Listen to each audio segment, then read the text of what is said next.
Assalamualaikum warahmatullahi wabarakatuh. Nama saya Hana Salsabila dari Prodi APN kelas U3 tahun 2020. Tujuan saya membuat video ini untuk memenuhi tugas dasar-dasar kebijakan publik. Saya akan menjelaskan fungsi-fungsi argumen kebijakan dari buku Analisis Kebijakan Publik oleh William Enden. Argumen dari otoritas. Dalam cara yang otoritatif, pernyataan kebijakan didasarkan pada argumen yang berasal dari orang yang berwenang.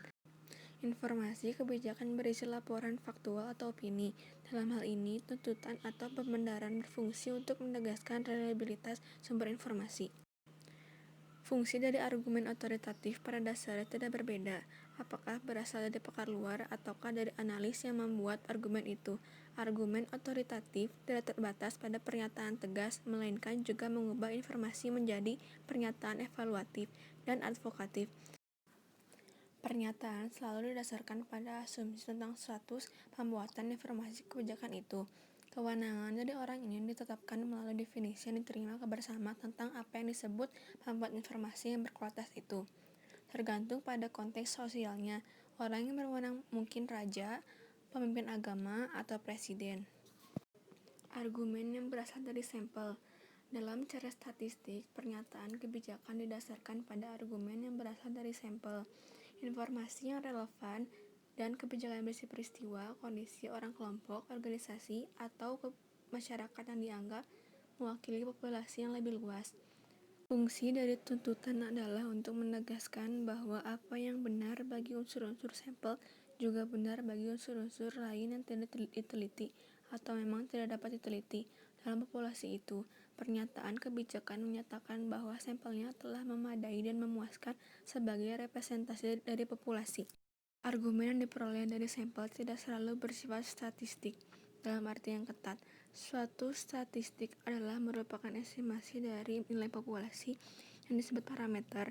Beberapa jenis sampel yang tidak acak, walaupun tidak memungkinkan untuk membuat estimasi statistik, sangat bermanfaat untuk membuat pernyataan tentang populasi, misalnya sampel purposif, sampel teoretik, dan sampel sosiometrik. Argumen dari keanggotaan. Dalam cara klasifikasional, pernyataan didasarkan pada argumen yang diperoleh dari keanggotaan. Informasi diubah menjadi pernyataan atas dasar tuntutan yang menyatakan bahwa apa yang benar bagi kelas para anggota yang tercakup dalam informasi, orang, kelompok, organisasi, negara bagian, juga benar bagi anggota-anggota kelas yang dideskripsikan dalam tuntutan. Argumen atas dasar perasaan. Dalam cara intuitif, pernyataan kebijakan didasarkan pada argumen yang berasal dari perasaan. Informasi kebijakan berisi laporan faktual atau ekspresi opini. Fungsi dari tuntutan adalah menegaskan bahwa kondisi batin, perasaan, penilaian, pemahaman dari pencetus informasi menjadikan mereka berkualitas untuk memberikan opini atau nasihat. Pernyataan kebijakannya dapat hanya mengulang laporan atau opini yang dikandung oleh informasi. Argumen dari metode. Dalam cara analisentrik, pernyataan kebijakan didasarkan pada argumen yang diperoleh dari metode. Informasi kebijakan dapat berisi pernyataan atau laporan faktual, dan fungsi dari tuntutan adalah memberikan alasan bagi diterimanya pernyataan dengan mengaitkannya dengan penggunaan metode atau aturan analitis. Argumen yang berasal dari penyebab. Dalam cara eksplanatori, analisis terutama memfokuskan diri untuk menentukan sebab dan akibat dari kebijakan publik. Analisis secara tipikal menggunakan argumen dari penyebab untuk mengubah informasi kebijakan menjadi pernyataan kebijakan. Dalam argumen kausal, informasi berisi satu atau lebih pernyataan atau laporan faktual tentang lingkungan kebijakan, pelaku kebijakan, atau suatu kebijakan publik. Pembenaran mentransformasikan pernyataan atau laporan ini dengan mengkaitkannya dengan kekuatan penyebab, causes, dan hasilnya atau effects.